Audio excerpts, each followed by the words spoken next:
Nick with Gutter Freedom. I'm going to go over the 9-step process for our installation.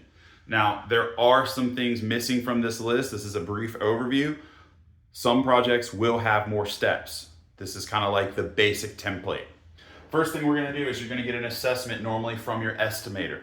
They're going to walk around the home. They're going to ask you questions. We're going to look at problem areas. We're going to see the layout and how the system should work and be managed to get you the best results for your home.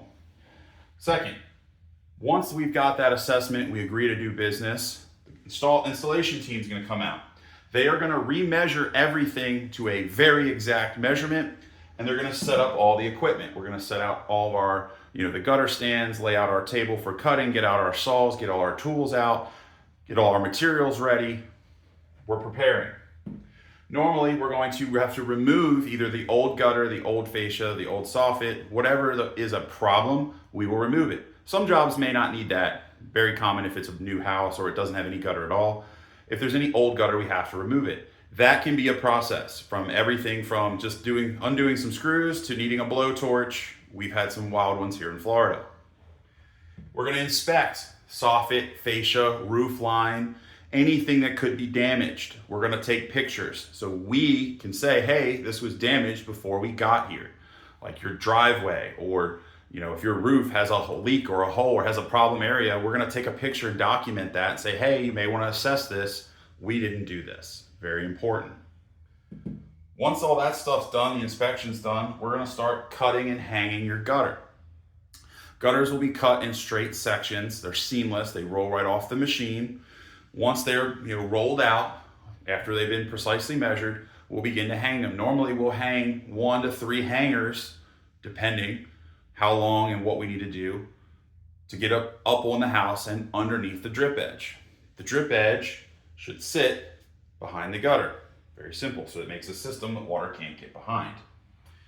Once they've been hung properly, they've been cut, they'll normally be cut so that we can custom do the corners. We don't do that yet. We want to make sure that they're set up properly. Next thing that we do, we're going to hydro test them. Hydro test is really simple. Because there's nothing sealed yet, there's just a few hangers, we can give it a little pitch just to make sure the water's going to run the right way. Very, very simple. We're then going to adjust and rehang them. Meaning, if we put the water in the gutter and it doesn't run the proper way, well, that gutter needs to be adjusted. Once it's adjusted, then we'll start adding the hangers depending on what type of level of installation. You could get a hanger every 2 feet, maybe 2-3 feet, not uncommon. Sometimes even smaller if you want like an ultra strong one. We start adding those hangers to maintain the pitch, and we check to make sure that the gutter is still a nice straight line, even though it is pitched however direction we want it. Once that's been rehung and that's been finally sealed, we normally will conduct the hydro test again to make sure that the angle's still good. We will cut and place your downspouts. Once we've cut and placed the downspouts, the job's basically done except for final sealing and finishing of the corners. The corners normally are finished in between these 2 steps. Once the downspouts are done, we'll finish up the corners, make sure everything is together. Once they've been custom cut, there's a couple ways we do that. We could do a rake miter, we could do a strip miter, we could do a custom finish miter. Really cool. They only have 1 seam. They kind of look a little like this. Very exotic. Touch it up with paint. Very, very cool. Strip miters are great too. They're just not as pretty. A little faster to install. Sometimes they leak. It's a give and a take.